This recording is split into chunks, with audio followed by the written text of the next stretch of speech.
Let's go ញ៉ៃអូនចាមិនអាចតែងការបានទេប្រច័យជាការអាណាតែងខ្លួនឯងមិនអូនមួយឈុតនេះតម្លៃត្រឹមតែ50000ទេបងប្អូនហើយហ្វ្រីតែជ្រក់2កែវចាប់ពីស្អែកទៅបងប្អូនទាំងអស់គ្នាចាប់ប្រម៉ូសិនពិសេសហើយសម្ភាសចប់ជូន$5លោកពូតស៊ូណារឹតលក់បានច្រើនតែពេលជុំចុះពេលថ្ងៃធម្មតាមួយដើម2000រៀលរំកណ្ដាលថ្ងៃទៀត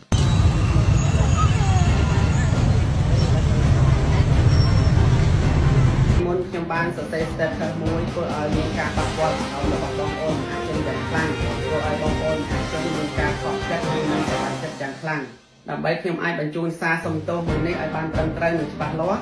ខ្ញុំបានត្រៀមសេចក្តីសរសេរជាមុនហើយសូមការអនុញ្ញាតឲ្យខ្ញុំបានអានអត្ថបទដែលបានត្រៀមរួចសូមទទួលយកដោយចិត្តល្អផងចុះមករឿងដូចគេចាក់ថងសេតែមកខកខ្លួនឯងខ្ញុំមិនដែលមកទេអោព្រះនាងខ្មែរឆ្លាញ់ខ្មែរខ្មែរជួយខ្មែរ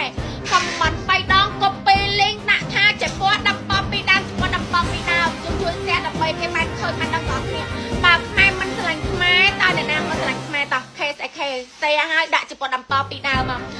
មានគេផុសចោលប្រកាន់ថាខ្ញុំកឹបកេងលុយចំនួនសប្បុរសធម៌ចំនួន$2000ទៅ$3000ហើយឲ្យអ្នកដែលទទួលបានជំនួយនោះតែ800,000រៀលទេមានបងប្អូនជេរនិយាយខ្ញុំអាខោអីណាដាក់ទំនាខ្ញុំកើតជំងឺដូចកូនដែលមានទឹកដក់ក្នុងខួរក្បាលដែលអ្នកទទួលលុយបានតែ800,000ហ្នឹងជាច្រើនជាវាទីពីសាអស់ម៉ានបងហេតុតែការទៅខ្លោចាំមិនស្មារតីឥឡូវនេះចេះហាចាហៀវ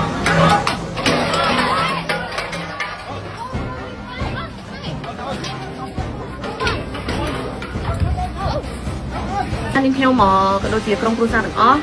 ថ្ងៃនេះខ្ញុំសូមចេញវីដេអូមួយដើម្បីជាការសុំទោសជាសាធារណៈជូនទៅដល់លោកតាលោកយាយបងប្អូនអូនពូមីងទាំងអស់គ្រប់ជាន់ថ្នាក់ដែលគាត់មិនពេញចិត្តនិងមិនសប្បាយចិត្តចំពោះរឿងដែលក្រុមគ្រួសារខ្ញុំបាននាំគ្នាទៅញ៉ាំភីហ្សាចានេះនឹងបងចំបៃខ្នើប៉ះពោះចំបៃគ្នាម្ដងទៀត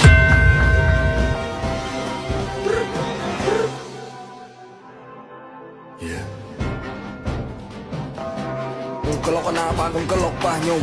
អត់ពួកខ្ញុំលក់ឲ្យទៅមុនអ្នកដេកជឿគ្រុនទៅធំវ៉ាធំខ្ញុំយកមកដំណើរយកជើងគ្នាខ្ញុំទៅទៅនេះព្រោះភ្លើងរកលើយកទៅតែងកម្មភ្លើងអ្នកដើរជឿឆ្វា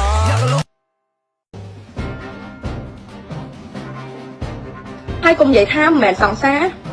គេចាប់បានយើងមិនសឹងគ្នាឡើងប្រហែលដងអីឡើងប្រហែលដងហើយគ្រាន់តែផុសលុបហ្នឹងហើយឥឡូវហ្នឹងមកបកកាយថា